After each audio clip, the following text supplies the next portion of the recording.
Estamos no segundo bloco do programa Toda Mulher, falando sobre a trajetória da jornalista e escritora Maria Aparecida Torneiros. Maria Aparecida, no finalzinho do primeiro bloco, você estava falando, eu sou uma feminista. E você disse no intervalo que uma menina paquistanesa te representa. Aí eu queria que você contasse um pouco essa história. Com certeza, eu acho que a maioria das mulheres hoje conscientes no mundo todo, né, são representados por essa jovem, ainda quase adolescente, né, 15, 16 anos. A Malala. A Malala, que sofreu um atentado, inclusive, pelo fato de que só defende uma única causa, o direito de estudar, da mulher aprender a ler, estudar, a esclarecer, porque na medida que uma mulher aprende a ler, a cuidar melhor da sua família, dos seus filhos, a produzir, a trabalhar, ela vai entender de cuidados higiênicos, de saúde, de um pouco de mais de ciência, de matemática. Ela vai, quer dizer, sair daquele momento em que as nossas bisavós estiveram, que não tinham direito nem ao voto. E ter o direito de aprender a ler. Então, essa menina, para nós, no século XXI, é um passo adiante, porque não se compreende mais um mundo onde uma mulher não possa sequer estudar. Pois é, nós falávamos de 1910, a luta pelo voto, e junto vinha o direito à educação pública também, que eram as duas bandeiras da sufragista. Aí passou o século, estamos no século XXI e ainda no mundo tem esse tipo de discriminação. A gente questiona todas as discriminações e exclusões que existem ainda no Brasil, mas esse é o cúmulo, né? Não permitir nem o direito ao saber, né? Ao estudar, ao aprender. Mas tendo acesso a esse saber que a mulher e qualquer pessoa consegue se libertar, né? Sim. Então, realmente, proibir isso é a primeira forma de opressão. Essa análise sobre o mundo, essa sua experiência no início da carreira, foi que impulsionou você a escrever livros, a ter 3 blogs, a se preocupar com a causa feminina? Como é que começou isso? Na verdade, eu nunca tive uma preocupação específica de escrever para mulher. Isso foi uma consequência natural. Fui percebendo que a maior parte dos meus leitores, quando eu cheguei em Bienal do Livro em São Paulo, em 2008, por exemplo, quando eu lancei o primeiro livro, que foi A Mulher Necessária, e que é um livro que compila artigos, tinha mais de 100 artigos de muitos anos de trabalho. E eu fui observando jovens, mulheres que vinham conversar comigo, que já tinham lido, ou que sabiam alguma coisa dos meus textos. Aí eu observei essa identificação, eu não tinha uma preocupação consciente.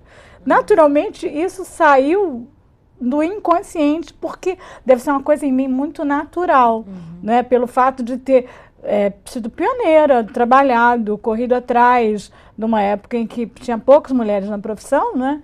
Então, eu acho que o meu texto reflete isso, querendo ou não. E eu acho realmente que hoje as mulheres, quando se identificam com algum texto, alguma causa, elas estão em conjunto com os homens, elas não estão contra, elas estão juntos, nós estamos juntos. Nós estamos juntos, não tem nada contra. E tanto faz, sejam homossexuais, sejam heterossexuais, o importante é que nós defendemos o espaço humano, né? O ser humano tem que ter direito de saber, de concluir, de sobreviver, direitos que ainda são negados em muitos lugares do mundo, na Ásia, na África, no próprio Brasil e nos bolsões de miséria, que a gente luta tanto, né, para diminuir. Hoje, por exemplo, vi uma notícia, fiquei muito feliz, o Brasil foi parabenizado porque a gente conseguiu diminuir bastante a mortalidade infantil. E eu, como trabalhei na Secretaria de Saúde muitos anos, me lembro dos índices que há 20 anos, 30 anos atrás, eram muito tristes com relação à mortalidade infantil. Então, isso é um esforço muito grande, porque o Brasil não é um, são vários, né? Nós somos privilegiados quando estamos em uma capital, com acesso a uma série de coisas que as pessoas nos bolsões de miséria não têm. E essas mulheres do seu interiorzão lá do Brasil, que hoje começam a ter consciência, porque os meios de comunicação, eles só valem, eu acho que eles só valem mesmo, quando eles levam a possibilidade de levar consciência às pessoas de mudar de vida, de alcançar patamares superiores para suas vidas pessoais. Isso. Agora, você falava também, no intervalo, que você foi uma das primeiras também assessoras de imprensa. Não tinha muito essa figura, né? E você trabalhou diretamente com a Arouca na questão da saúde. Você podia colocar um pouco mais?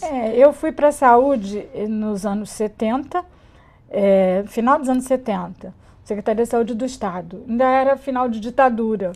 E eu me lembro que a maior parte dos assessores eram homens e não era nem a figura do assessor de comunicação. Era um assessor que se encarregava de divulgar uma coisa ou outra e as notícias eram filtradas. Eu me lembro que coleguinhas, quando eu disse assim, estou indo trabalhar como assessora de imprensa na saúde do Estado, vai ser chapa branca, porque lá só sai o que eles querem. E eu me lembro da minha briga interna com secretários de saúde, não vou citar um especificamente, que eu assessorei dos 8 anos, lá foram vários secretários. O último que eu tive o prazer de trabalhar foi o Sérgio Arouca, um grande sanitarista.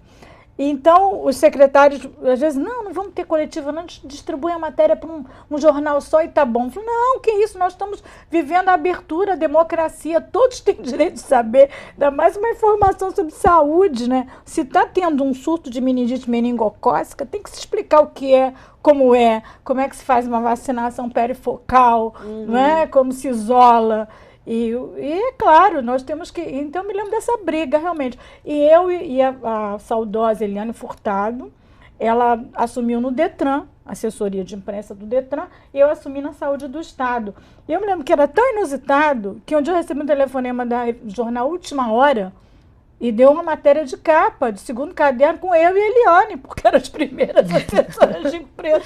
Falei, Eliane, imagina, viramos notícia, porque resolvemos ser assessoras de imprensa. Ela e a comunicação na saúde, especialmente, como você mesmo falou, não era só para divulgar o feito, era também, especialmente, uma utilidade pública, acima de tudo.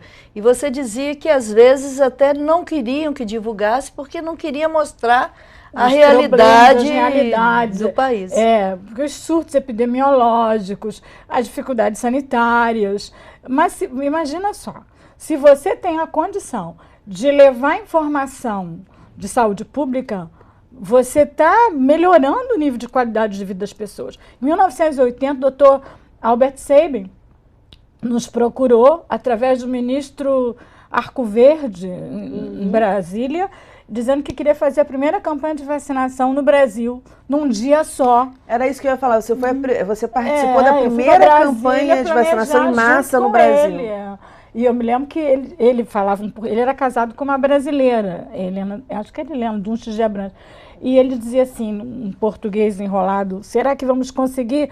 E nós mobilizamos tudo que foi possível no Brasil todo, barco, helicóptero, marinha, aeronáutica, para tentar num dia só, que era uma estratégia de vacinação, começar para erradicar a paralisia infantil no Brasil. E realmente hoje é uma doença erradicada, completamente controlada, com 2 vacinações anuais. Foi o primeiro grande passo, né? Foi em 1980. Em campo, vamos dizer assim. Inclusive, tem até uma curiosidade, porque eu me lembro, não sei se foi Alagoas ou Sergipe, como a gente aceitava ajuda, né, de todo mundo, um empresário qualquer mandou fazer umas 1000 faixas aqui, posto de vacinação de paralisia, só que o paralisia estava com Z, em vez de estar com S.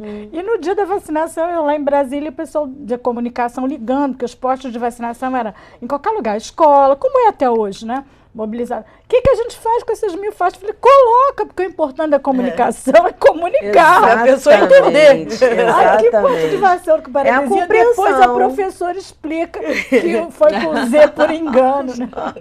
Com certeza. Como é que você faz uma avaliação? Eu também pedi essa avaliação para a deputada. A gente estava falando de mulheres de outros países, no intervalo a gente também falou um pouco disso, do caso da paquistanesa. A gente sabe que até hoje mulheres sofrem risco de serem apedrejadas em alguns lugares. E a deputada com o trabalho dela e você com o seu trabalho tem o retorno das mulheres, da mulher brasileira, e estão antenadas também com o mundo. A avaliação que eu peço é da mulher brasileira no mundo. Eu queria que vocês falassem um pouquinho disso em relação a direitos, a prática disso, porque uma coisa é dizer que está tudo bem, outra coisa é o tudo bem fazer parte da prática diária. E aí eu queria que vocês fizessem um balanço da mulher brasileira no mundo. Vamos deixar a deputada falar. Bom, eu estou vindo de um encontro de uma rede de parlamentares nas Américas, né? E tinham de diversos países. É lógico que a mulher brasileira é muito respeitada pela sua trajetória, mas a gente vê muitas outras lutas e, às vezes, um resultado até maior em outros países. Por exemplo, na questão de ocupação nos espaços de poder, né? Nós sabemos que o Brasil está na lanterninha dos países, embora tenhamos uma presidente mulher, estamos na lanterninha na participação de mulheres nos parlamentos. O México, por exemplo, deu um avanço agora que estão discutindo paridade nas cadeiras. Né? Então vai ter representação de 50% de cada gênero no parlamento. Né? A gente sabe que a Argentina está na frente, o Chile está na frente. Com relação à violência contra a mulher, tem muitos países que seguem a mesma legislação que o Brasil tem, que é a Lei Maria da Penha, mas ainda enfrentam muitos desafios na aplicação integral da lei e na resolução, né, dos problemas relacionados à violência contra a mulher. A mortalidade materna também é outro item que está nos objetivos do milênio, né, da ONU. E a gente, no Brasil e em outros países também, ainda temos um alto índice de mortalidade materna. Isso tudo foi levantado nesse encontro, então você pergunta, está bem fresquinha a informação. A questão do acesso à água também entrou como uma condição importante para o desenvolvimento. Muitos locais, inclusive aqui no Brasil, na nossa Baixada, as pessoas não têm acesso à água potável e acabam as mulheres as primeiras que sofrem, porque são elas que estão ainda responsáveis pelo cuidado do filho, pelo cuidado da casa. Então, elas que sofrem em primeira mão essa falta d'água também. Então, Cida, nesse último minutinho que a gente tem de programa. Com relação à mulher, os acessos dela no mundo, essa coisa da valorização da mulher na cultura humana, eu tenho viajado por vários países e também tenho observado isso. É claro que o Brasil ainda temos muito, até tem um artigo meu nos livros que eu digo assim, mulheres não percam o fôlego, é o título, porque a corrida está só começando.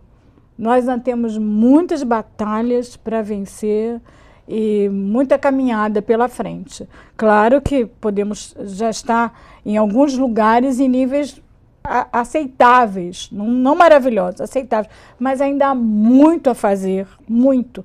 Principalmente essa consciência cultural da mulher, do seu valor enquanto ser humano. Valorizar-se mesmo, culturalmente, valorizar-se diante do namorado, do marido, do companheiro, do vizinho, do chefe. Enquanto agente cultural, né? Enquanto agente cultural, de que você pensa, você faz, você produz, você contribui, você também tem direito de decidir, de ser parlamentar, de ser comandante, por aí. Prazer conhecer você, Cida. Muitíssimo obrigada. Volte sempre. Obrigada, deputada. O nosso programa já está terminando. Se você quiser ver novamente, basta acessar o site www.tvalerj.tv. Até a próxima. TV Alerj, o canal do Povo Fluminense.